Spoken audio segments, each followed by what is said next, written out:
Elle dormait sur un banc, dans le 7e arrondissement de Lyon. Elle portait toujours le même manteau gris, un sac en toile usé serré contre elle, et elle ne parlait à personne. Les commerçants du quartier l'appelaient « la dame au cahier », parce qu'elle passait ses journées à écrire dans un carnet à la couverture bleue. Personne ne connaissait son vrai nom. Personne ne savait d'où elle venait. Et quand elle a disparu, un matin de janvier, personne n'a posé de questions.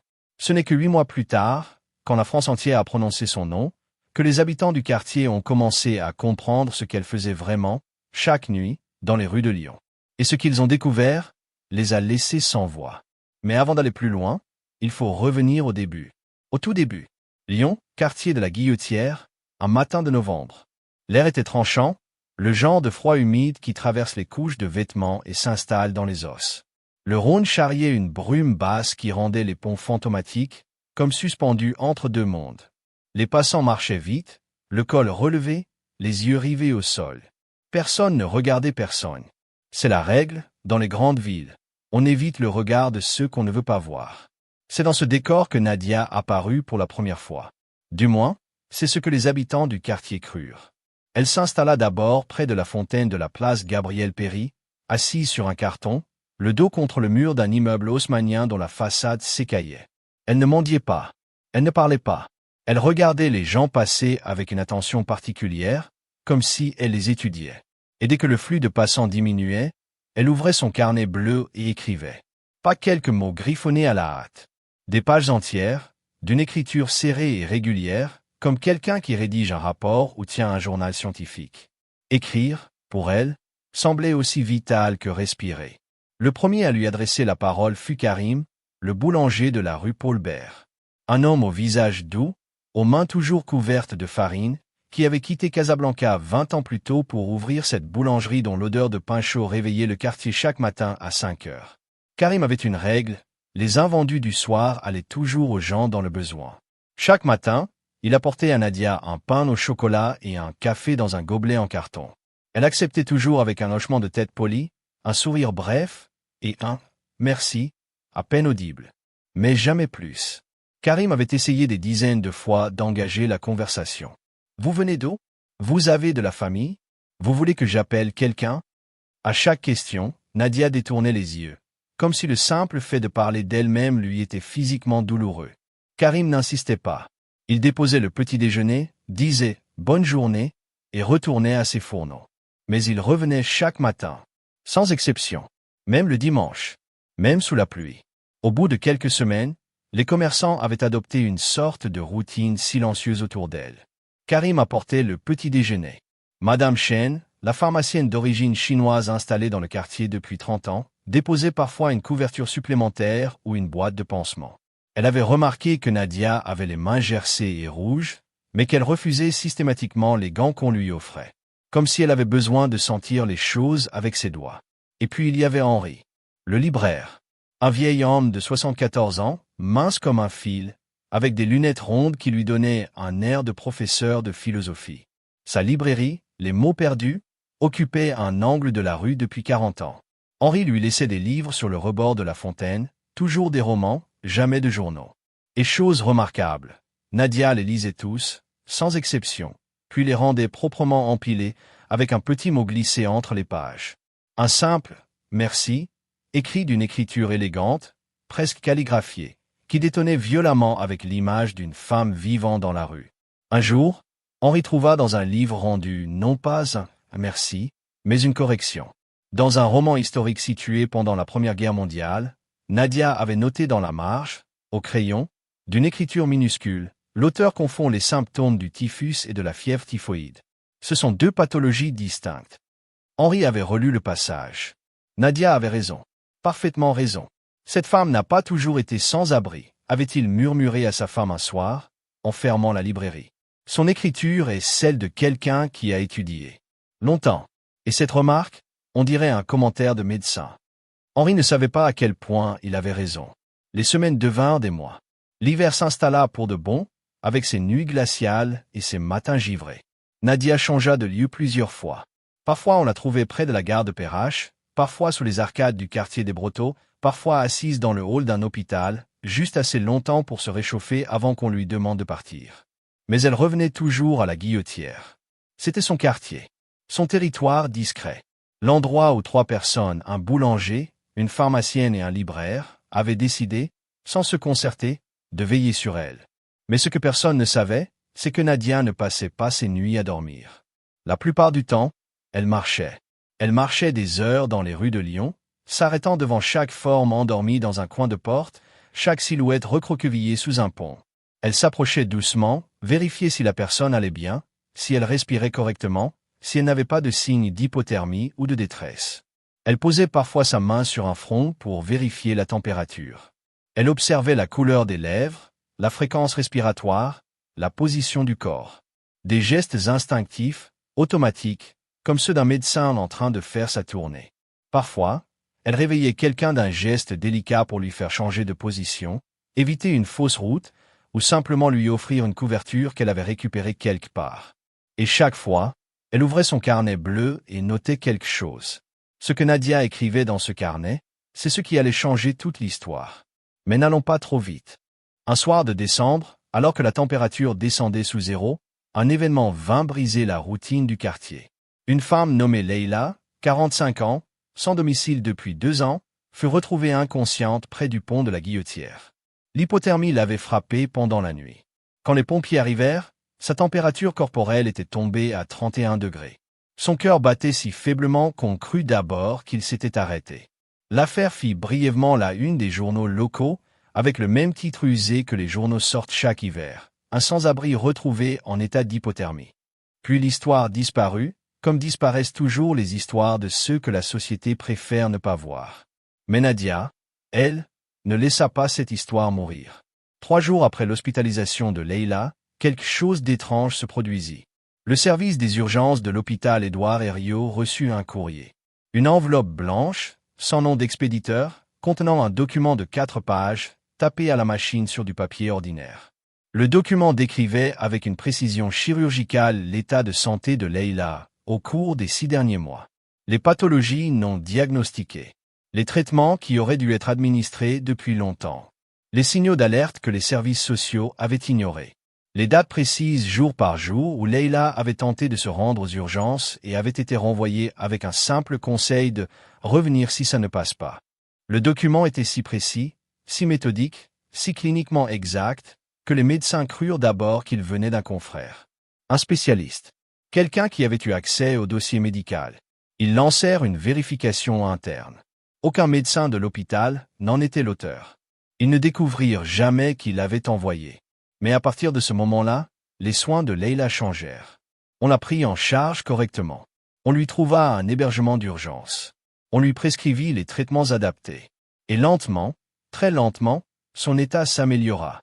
Ce n'était pas un cas isolé. Lorsque les enquêteurs de la DAS, bien plus tard, reconstituèrent la chronologie, ils découvrirent que des lettres similaires avaient été envoyées à 5 hôpitaux différents au cours des 2 années précédentes. Toujours le même format. Toujours la même rigueur diagnostique. Toujours anonyme. Et à chaque fois, sans exception, la lettre concernait un sans-abri dont l'état de santé avait été négligé par le système. Et à chaque fois, la lettre avait provoqué une amélioration concrète des soins. Quelqu'un veillait sur les invisibles de Lyon. Quelqu'un qui possédait des connaissances médicales profondes. Quelqu'un qui connaissait intimement la vie des sans-abri, leur parcours, leurs souffrances, leurs besoins. Mais les lettres n'étaient que la partie visible de ce que Nadia faisait dans l'ombre. Et ce qu'elle faisait dans l'ombre était bien plus vaste que quiconque ne l'imaginait. Un soir de janvier, Karim fermait sa boulangerie plus tard que d'habitude. Le four avait eu un problème et il avait dû rester pour le réparer. Il rangeait les invendus dans un sac, comme chaque soir, pour les déposer à la fontaine. Mais ce soir-là, la fontaine était vide. Le carton plié était toujours là. La couverture aussi. Mais pas Nadia. Le sac en toile n'était pas là non plus. Karim attendit un moment, debout dans le froid, regardant les rues désertes. Puis il rentra chez lui en se disant qu'elle avait dû changer d'endroit pour la nuit. Ça arrivait. Le lendemain, elle n'était toujours pas revenue. Ni le surlendemain. Ni le jour d'après. Une semaine passa. Puis 2. Puis 3. Karim en parla à Madame Chen. Madame Chen en parla à Henri. Henri, qui avait gardé les petits mots de Nadia comme des trésors dans un tiroir de sa librairie, secoua la tête lentement. Quelque chose ne va pas. Cette femme avait ses habitudes. Elle ne serait pas partie sans. Il s'arrêta. Sans quoi? Sans dire au revoir? Elle ne parlait à personne. Sans prévenir? Elle n'avait aucun lien officiel avec qui que ce soit. C'est à ce moment-là qu'ils réalisèrent à quel point Nadia était seule. Entourée de gens qui lui apportaient du pain, des livres, des couvertures, mais fondamentalement, terriblement seule. Ils signalèrent sa disparition aux services sociaux. On leur répondit avec une politesse administrative qui ressemblait à de l'indifférence. Il n'y avait aucune trace d'une femme correspondant à sa description dans les fichiers. Pas de numéro de sécurité sociale rattaché. Pas d'identité vérifiée. Pas de dossier. Dans le langage de l'administration, Nadia n'existait pas. Et une personne qui n'existe pas ne peut techniquement pas disparaître. Alors les commerçants firent ce que le système refusait de faire. Ils cherchèrent eux-mêmes. Karim imprima des affichettes avec une description de Nadia et les distribua dans les foyers, les associations, les centres d'hébergement. Il alla voir les autres sans-abri du quartier, un par un, leur demandant s'ils avaient vu la dame au cahier. Madame Chen contacta les hôpitaux, un par un, demandant si une femme correspondant à ce signalement avait été admise. Henri mobilisa ses contacts dans les milieux associatifs et culturels, persuadé que quelqu'un, quelque part, devait savoir quelque chose. Les semaines passèrent sans la moindre piste. C'est alors qu'un détail changea tout. Un matin de mars, une travailleuse sociale nommée Camille Renard reçut un appel sur son téléphone professionnel. La voix au bout du fil appartenait à un bénévole d'une association d'aide aux femmes sans-abri dans le 9e arrondissement. Il était agité, presque essoufflé. Il avait trouvé, dans un ancien entrepôt désaffecté près du canal de Jonage, quelque chose qu'il ne parvenait pas à s'expliquer. Il fallait que Camille vienne voir. Pas demain, pas la semaine prochaine. Maintenant.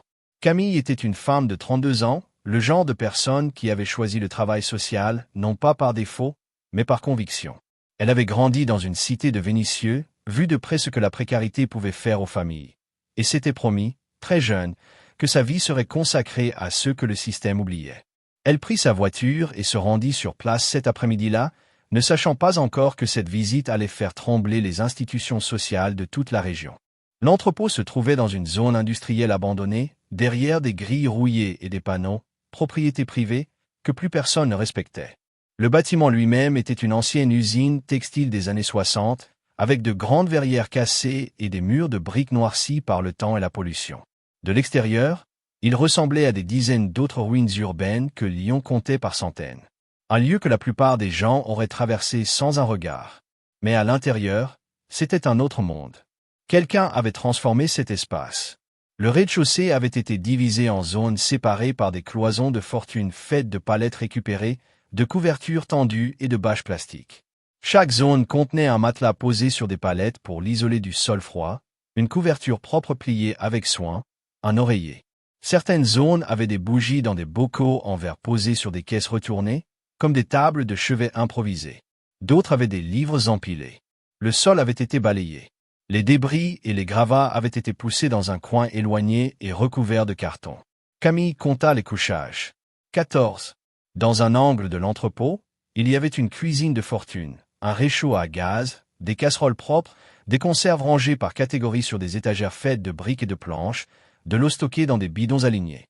Il y avait même un petit stock de médicaments de base, paracétamol, antiseptiques, compresses rangées dans une boîte métallique avec des étiquettes manuscrites indiquant les dosages. Tout était organisé avec une rigueur presque obsessionnelle. Chaque objet avait sa place. Chaque espace avait sa fonction. Ce n'était pas un squat. C'était un refuge. Pensé, construit, entretenu par quelqu'un qui savait exactement ce dont les gens en situation d'urgence avaient besoin. Mais ce qui frappa Camille le plus violemment, ce ne fut ni la cuisine, ni les couchages, ni les médicaments. Ce fut le mur du fond. Quelqu'un avait accroché, sur toute la surface de ce mur de briques, des fiches cartonnées. Des dizaines et des dizaines de fiches, reliées entre elles par des fils de couleur rouge, bleu, vert, formant un réseau complexe. Chaque fiche portait un prénom, un âge approximatif, une description physique succincte, une liste de pathologies observées, un historique des lieux où la personne avait été vue au cours des derniers mois, et des recommandations de soins détaillés. Certaines fiches étaient accompagnées de schémas anatomiques dessinés à la main, avec une précision qui ne laissait absolument aucun doute sur les connaissances médicales de leur auteur. C'était un système de suivi médical clandestin pour les sans-abri de Lyon. Camille resta debout devant ce mur pendant de longues minutes, la bouche ouverte, incapable de bouger. Puis elle vit le carnet bleu, posé sur une caisse en bois qui servait de table, à côté d'un stylo et d'une bougie à moitié consumée. Elle l'ouvrit, et ce qu'elle lut la fit s'asseoir par terre, adossée au mur, les mains tremblantes. Le carnet contenait des années de notes. Des observations quotidiennes, méthodiques, cliniques. Chaque page décrivait l'état de santé d'une personne sans abri que l'auteur avait croisée, examinée discrètement, parfois soignée avec les moyens du bord. Symptômes, hypothèses diagnostiques, traitements administrés quand c'était possible, et surtout, les échecs du système. Chaque refus d'hôpital était consigné avec la date, l'heure, le nom du service et la raison invoquée. Chaque absence de suivi social était documentée. Chaque rendez-vous manqué, chaque formulaire perdu, chaque être humain traité comme un dossier classé sans suite. Mais le carnet contenait aussi autre chose. Des pages plus personnelles, écrites la nuit, à la lueur de bougies, dans lesquelles l'auteur racontait des fragments de sa propre histoire. Des éclats de mémoire, comme des morceaux de verre ramassés après une explosion. Et c'est là, dans ces pages intimes, que Camille découvrit qui était vraiment la dame au cahier. Son vrai nom était Nadia Forestier. Née à Grenoble 38 ans plus tôt. Fille unique d'un ouvrier de l'industrie chimique et d'une aide-soignante qui faisait des doubles gardes pour payer les fournitures scolaires de sa fille. Brillante élève, boursière, Nadia avait intégré la faculté de médecine de Lyon à 18 ans. Première de sa promotion en 4e année. Major de l'internat en médecine d'urgence. Diplômée avec mention, elle avait exercé pendant 7 ans au CHU de Lyon, dans le service des urgences, où elle était considérée comme l'une des urgentistes les plus compétentes de sa génération. Ses collègues disaient d'elle qu'elle avait cette capacité rare de poser un diagnostic en quelques secondes rien qu'en observant un patient entrer dans la salle. Puis tout s'était effondré. Pas d'un coup. Lentement. Comme un bâtiment dont les fondations s'effritent. Son fils, Théo, était né avec une malformation cardiaque congénitale. Une tétralogie de Fallot sévère. Pendant 3 ans, Nadia avait jonglé entre les consultations de cardiologie pédiatrique, les opérations, les hospitalisations de son fils et ses propres gardes de 24 heures aux urgences. Elle dormait 3 heures par nuit. Elle mangeait debout. Elle tenait par la seule force de sa volonté et de son amour pour cet enfant aux yeux immenses qui l'appelait « maman », avec une confiance absolue. Son mari, Julien, ingénieur informatique, n'avait pas supporté la pression. Ou peut-être n'avait-il pas supporté de voir leur vie se réduire à un couloir d'hôpital et des factures médicales. Un matin, il était parti travailler et n'était jamais revenu. Un texto à midi, je n'y arrive plus. Pardonne-moi. Pas de numéro où le joindre. Pas d'adresse. Juste le silence. Nadia s'était retrouvée seule. Épuisée. Endettée. Les frais médicaux que l'assurance ne couvrait pas s'accumulaient. Elle avait vendu la voiture. Puis les meubles. Puis les bijoux de sa mère. Tout pour que Théo ait les meilleurs soins possibles. Le jour où Théo est mort, un mardi de mars, à 14h37, dans les bras de sa mère, au 3e étage du service de cardiologie pédiatrique du CHU de Lyon, quelque chose s'est brisé en Nadia. Pas quelque chose qu'on peut recoudre ou plâtrer. Quelque chose de plus profond. Le fil invisible qui relie un être humain à sa propre existence. Nadia a cessé de travailler. Cessé de payer son loyer. Cessé de répondre au téléphone, au courrier, aux relances. Un matin, elle est sortie de son appartement vide avec un sac contenant quelques vêtements et un carnet neuf à la couverture bleue, et elle n'est jamais revenue. Les mois suivants furent un gouffre. Elle dormit dans des parkings, des abris de bus, des halls de gare, des coins de rue. Elle apprit les codes de la survie urbaine, les horaires des soupes populaires, les foyers où l'on pouvait prendre une douche, les bancs qui n'avaient pas d'accoudoir au milieu, ces accoudoirs que les villes installent pour empêcher les gens de s'allonger, comme si rendre le sommeil impossible était une solution à la misère. Elle devint invisible, comme le deviennent tous ceux qui glissent dans les interstices de la société. Mais Nadia n'était pas tout le monde. Parce que Nadia était médecin. Et même sans blouse blanche, sans stéthoscope, sans ordonnance, sans les murs rassurants d'un service d'urgence, elle ne pouvait pas s'empêcher de voir. C'était plus fort qu'elle. Son regard médical était inscrit dans chaque fibre de son être. Elle voyait les signes de pneumonie sur un homme qui toussait dans un foyer. Elle reconnaissait les symptômes d'un diabète non traité chez une femme dans une file d'attente. Elle identifiait les marques d'une infection qui s'aggravait sur la jambe d'un adolescent trop fier pour aller à l'hôpital. et elle ne pouvait pas ne rien faire. Alors, elle a commencé à soigner. Discrètement, sans jamais révéler qui elle était ni ce qu'elle avait été. Un pansement ici, fait avec les compresses que Madame Chen déposait sans savoir à quoi elles servaient vraiment. Un conseil là, glissé comme une remarque anodine. Un mot transmis à un bénévole de confiance pour orienter telle personne vers tel service. Puis les lettres anonymes aux hôpitaux, quand la situation dépassait ce qu'elle pouvait faire avec ses mains nues. Puis le refuge, dans l'entrepôt du canal de jeune âge, quand elle comprit que certaines femmes mouraient simplement parce qu'elles n'avaient nulle part où dormir en sécurité. Tout cela, elle l'avait fait seule. Pendant 2 ans, sans un centime de financement, sans aide institutionnelle, sans soutien, sans que personne, absolument personne, ne sache qui elle était vraiment. Camille referma le carnet, les yeux rouges. Elle regarda le mur de fiches. Elle compta, une par une. 87 prénoms. 87 êtres humains que Nadia avait suivis, soignés, accompagnés dans l'ombre. Mais Nadia n'était pas là. Où était-elle? Camille passa les jours suivants à chercher. Elle contacta les hôpitaux de Lyon, un par un, en donnant la description physique de Nadia. Elle alla dans les foyers, les associations de terrain, les centres de jour. Elle montra la description partout, à tous ceux qui voulaient bien l'écouter. Et au bout de 10 jours de recherches acharnées, elle reçut un appel de l'hôpital de la Croix-Rousse qui changea tout. Une femme correspondant à la description avait été admise aux urgences à la mi-janvier, dans un état critique. Pneumonie bilatérale sévère, aggravée par des mois d'exposition au froid et une dénutrition avancée. Elle avait été intubée, placée en réanimation. Pendant 3 semaines, son pronostic vital avait été engagé.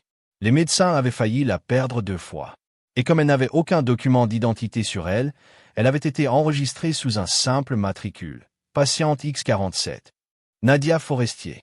Urgentiste diplômée du CHU de Lyon. Médecin qui avait sauvé des centaines de vies dans ce même hôpital. Enregistrée sous un numéro. Comme si elle n'avait jamais existé. Camille se rendit immédiatement à la Croix-Rousse. Nadia était vivante, mais terriblement affaiblie. Elle avait été transférée dans un service de convalescence, dans une chambre partagée avec 3 autres patientes. Elle ne pesait plus que 47 kilos. Ses cheveux avaient blanchi prématurément. Ses mains, autrefois sûres et précises, des mains qui avaient pratiqué des intubations en urgence, des réductions de fractures, des gestes qui séparaient la vie de la mort, tremblaient légèrement au repos. Quand Camille entra dans la chambre et prononça son nom, son vrai nom, Nadia leva les yeux. Et pour la première fois depuis très longtemps, quelqu'un vit son regard se fissurer. Les larmes ne coulèrent pas tout de suite. Elles restèrent suspendues un moment, au bord des paupières, comme si Nadia hésitait à s'autoriser cette faiblesse. Puis elles vinrent, silencieusement. Ce n'étaient pas des larmes de tristesse. C'étaient des larmes de soulagement. Le soulagement immense, dévastateur, d'être enfin vue. Camille s'assit à côté d'elle et lui dit simplement « J'ai trouvé le carnet. J'ai vu le mur. J'ai compris ce que vous avez fait. Et je ne suis pas la seule à vous chercher. Karim, Madame Chen, Henri, ils vous cherchent depuis des semaines. » Nadia détourna le regard vers la fenêtre. « Ce n'est rien. Ce que j'ai fait n'est rien. N'importe quel médecin l'aurait. » « Non, » coupa Camille avec une douceur ferme. « N'importe quel médecin n'aurait pas fait ça. Pas dans ces conditions. Pas seul. Pas pendant 2 ans. Vous avez sauvé des vies, Nadia. Et maintenant, il faut que les gens sachent. » Nadia secoua la tête. « Je ne veux pas qu'on parle de moi. Ce n'est pas le sujet. Le sujet, c'est eux. Les 87 noms sur ce mur. Tous ceux que le système a oubliés. Si vous voulez faire quelque chose, parlez d'eux. » Camille la regarda longuement. Puis elle répondit, « Alors c'est exactement ce qu'on va faire. » Ce qui se passa ensuite dépassa tout ce que Camille avait pu imaginer. Elle contacta une journaliste du Progrès, Isabelle Morin, 42 ans, connue à Lyon pour ses enquêtes sociales rigoureuses et sa capacité à transformer des dossiers arides en récits qui touchaient le cœur des gens. Camille lui transmit le carnet bleu, les fiches du mur, les lettres anonymes qu'elle avait réussi à retrouver et les témoignages qu'elle avait recueillis auprès des sans-abri du quartier. Isabelle passa 3 semaines à vérifier chaque information, chaque date, chaque nom. Elle retrouva des patients que Nadia avait soignés. Elle interrogea des médecins qui avaient reçu les lettres. Elle recouva les faits avec une précision de chirurgienne. Et tout concordait. Absolument tout. Chaque observation médicale de Nadia était exacte. Chaque refus d'hôpital documenté dans le carnet avait réellement eu lieu. Chaque lettre anonyme avait provoqué une amélioration concrète des soins. Le refuge de l'entrepôt avait hébergé, au total, plus de 30 femmes au cours des 18 derniers mois. Aucune n'avait été blessée. Toutes avaient eu accès à des soins de base. Plusieurs avaient été orientées vers des structures d'hébergement pérennes. Mais Isabelle découvrit aussi quelque chose que personne ne soupçonnait. Nadia n'avait pas simplement soigné les corps. Elle avait écrit, dans un second carnet, un carnet rouge, celui-ci, un rapport complet sur les défaillances systémiques du dispositif d'aide aux sans-abri à Lyon. 120 pages. Données chiffrées. Comparaison avec d'autres villes européennes. Recommandations concrètes. Propositions de réforme. Un travail d'une qualité que des experts en politique publique qualifieraient plus tard de remarquable, voire exceptionnel. Ce carnet rouge, Nadia l'avait posté la veille du jour où elle s'était effondrée dans la rue. 3 enveloppes identiques, envoyées à 3 destinataires, la préfecture du Rhône, le ministère de la Santé et le bureau régional du Défenseur des droits. Les 3 enveloppes étaient restées sans réponse pendant des mois. Mais quand l'article d'Isabelle parut dans Le Progrès, sous le titre « Elle vivait dans la rue », elle soignait ceux que personne ne voyait, tout changea. En 48 heures, l'article devint le plus lu et le plus partagé de l'histoire du journal. Les réseaux sociaux s'embrasèrent. Des milliers de messages, des centaines de témoignages. Des gens qui pleuraient devant leur écran en lisant l'histoire de cette femme médecin devenue sans abri, qui avait continué à soigner les autres dans l'ombre pendant que le système l'avait oubliée, elle aussi. L'histoire frappa la France en plein cœur. Non pas parce qu'elle était spectaculaire, mais parce qu'elle posait une question simple que personne ne voulait entendre. Comment un pays qui se targue de son système de santé peut-il laisser une de ses propres médecins mourir dans la rue? Les témoignages des sans-abri commencèrent à affluer dans les rédactions. Et chacun racontait une histoire que personne n'avait voulu entendre avant. Un homme nommé Robert, 62 ans, ancien chauffeur routier, sans domicile depuis 4 ans après la faillite de son entreprise, raconta que Nadia avait détecté les signes précurseurs d'un AVC chez lui, l'engourdissement du bras gauche, la difficulté à articuler certains mots, et l'avait convaincu d'appeler les secours, alors qu'il refusait depuis des jours par méfiance envers les hôpitaux. Elle ne m'a pas jugé. Elle ne m'a pas fait la morale. Elle s'est assise à côté de moi, elle m'a expliqué ce qui se passait dans mon corps, et elle m'a dit « Robert, tu as encore des années devant toi, mais pas si tu restes assis là. » Il fit une pause devant la caméra, la voix brisée. Sans elle, je serais mort sous le pont Lafayette. Comme un chien, sans que personne ne le sache. Une jeune femme nommée Amina, 26 ans, d'origine sénégalaise, raconta que Nadia l'avait hébergée dans le refuge de l'entrepôt pendant les dernières semaines de sa grossesse, alors qu'aucun foyer n'avait de place. Nadia avait contacté discrètement une sage-femme bénévole pour assurer un suivi prénatal minimal, et avait accompagné Amina à l'hôpital le jour de l'accouchement. Après la naissance, elle avait veillé sur la mère et l'enfant pendant 2 semaines, s'assurant que le bébé prenait du poids et qu'Amina se remettait correctement. Elle m'a dit une chose que je n'oublierai jamais, murmura Amina devant les caméras, son bébé dans les bras. Elle m'a dit, ton enfant n'a pas choisi de naître dans cette situation. Mais tu peux choisir de te battre pour lui donner mieux. C'est la première fois qu'un adulte me disait que j'avais le pouvoir de changer quelque chose. Un adolescent de 17 ans, que les journalistes appelèrent simplement Marco, pour protéger son identité, expliqua que Nadia l'avait trouvé un soir de décembre recroquevillée dans un hall d'immeuble avec une infection à la jambe qui commençait à tourner mal. Elle avait nettoyé la plaie avec les moyens du bord, changé le pansement chaque jour pendant 1 semaine, et fini par le convaincre d'aller aux urgences avant que l'infection ne se propage. Les médecins qui le prirent en charge dirent que sans les soins préalables qu'il avait reçus, des soins parfaitement adaptés, il aurait pu perdre sa jambe. Des médecins eux-mêmes prirent la parole. Un urgentiste du CHU de Lyon, qui avait travaillé avec Nadia des années plus tôt, déclara à une chaîne nationale. Nadia Forestier était la meilleure diagnosticienne que j'ai jamais connue. Le fait qu'elle ait fini dans la rue est un échec collectif. Pas le sien. Le nôtre. Le carnet rouge, celui que 3 institutions avaient ignoré pendant des mois, fut enfin lu. Et il fit l'effet d'une déflagration. Le défenseur des droits ouvrit une enquête. La préfecture du Rhône convoqua une réunion d'urgence. Le ministère de la Santé publia un communiqué. En quelques semaines, le nom de Nadia Forestier devint un symbole national. Le symbole de tout ce que la société refuse de voir. Mais Nadia, elle, ne voulait pas être un symbole. Elle refusa toutes les interviews. Toutes sauf une. Celle d'Isabelle. Isabelle lui posa une seule question. Pourquoi? Nadia réfléchit longtemps. Puis elle répondit, quand Théo est mort, j'ai cru que ma vie n'avait plus de sens, que tout ce que j'avais appris ne servait à rien, puisque je n'avais pas pu sauver mon propre fils. Mais dans la rue, j'ai rencontré des gens qui souffraient encore plus que moi. Et j'ai compris une chose très simple. Mes mains savaient soigner. Mon regard savait voir. Même sans hôpital, même sans matériel, je pouvais encore servir à quelque chose. Et à un moment, ce quelque chose est devenu ma raison de vivre. 6 mois plus tard, l'entrepôt du canal de Jonage fut officiellement transformé en centre d'accueil pour femmes sans abri. La ville de Lyon finança les travaux. Des entreprises locales firent des dons. Des architectes bénévoles redessinèrent l'espace. L'association créée par Camille, Karim, Madame Chen et Henri en assura la gestion quotidienne. Le centre fut baptisé le Refuge Théo. Au-dessus de la porte d'entrée, une plaque portait cette inscription. Ici, personne n'est invisible. Nadia reprit sa carte professionnelle de médecin. Il lui fallut des semaines de démarches administratives pour récupérer une identité que le système avait effacée. Des semaines pour prouver qu'elle existait. L'ironie n'échappa à personne. Mais elle ne reprit pas dans un hôpital, ni dans un cabinet. Elle créa une unité mobile de soins, un fourgon blanc équipé de matériel médical de base qui sillonnait les rues de Lyon chaque nuit, allant à la rencontre de ceux que le système avait laissés au bord de la route. Elle forma des bénévoles. Elle constitua une équipe de jeunes médecins et d'infirmiers qui, comme elle, refusaient de croire que soigner était un privilège réservé à ceux qui ont une adresse et une carte vitale à jour. Le protocole de suivi qu'elle avait inventé dans son carnet bleu, cette méthode de repérage, d'observation et de documentation des besoins de santé des sans-abri, fut formalisé et adopté par 3 autres villes françaises en moins d'1 an.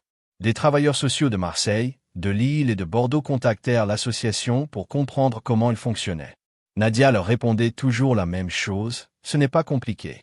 Il suffit de regarder, vraiment regarder, et d'écrire ce qu'on voit. Le carnet rouge devint un document de référence, cité dans des rapports parlementaires, étudié dans des écoles de santé publique, traduit en plusieurs langues. Un texte écrit à la lueur de bougies, dans un entrepôt glacial, par une femme que la société avait oubliée et qui devenait l'un des réquisitoires les plus lucides jamais écrits contre l'exclusion sociale. Le jour de l'inauguration du refuge Théo, les 87 personnes dont le prénom figurait sur le mur de fiches furent invitées. 43 purent venir. Certaines avaient trouvé un logement stable. D'autres avaient retrouvé un emploi. Quelques-unes suivaient des formations.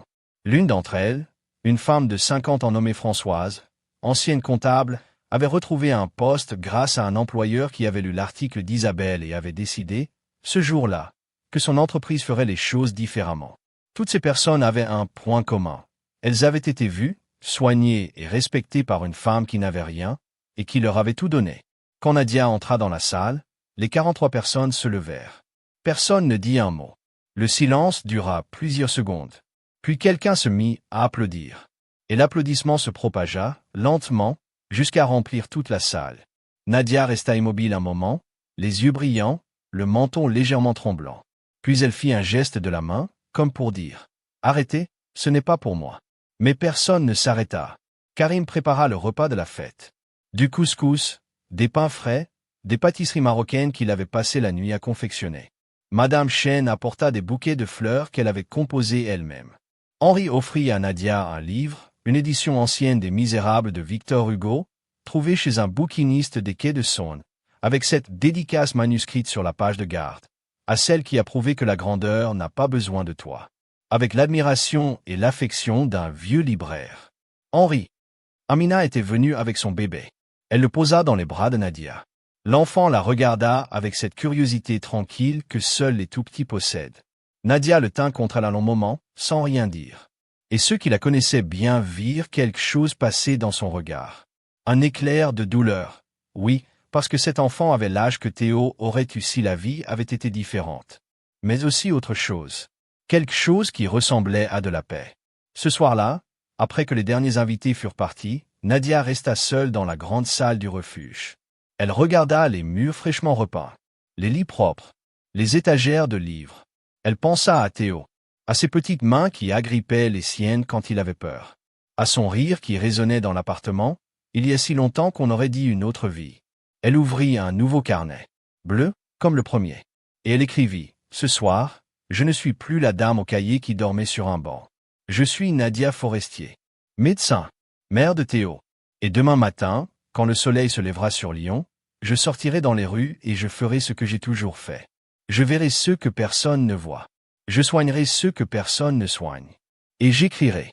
Parce que tant qu'on écrit, tant qu'on témoigne, tant qu'on refuse de détourner le regard, personne n'est vraiment invisible. Quelque part dans Lyon, cette nuit-là, une femme dormait sous un pont. Elle ne savait pas encore qu'une main allait se poser doucement sur son épaule, qu'une voix calme lui demanderait comment elle allait, et qu'un carnet bleu noterait son prénom pour la première fois. Elle ne savait pas encore qu'elle allait être vue. Mais elle allait l'être, parce que Nadia veillait, et elle n'avait pas l'intention de s'arrêter.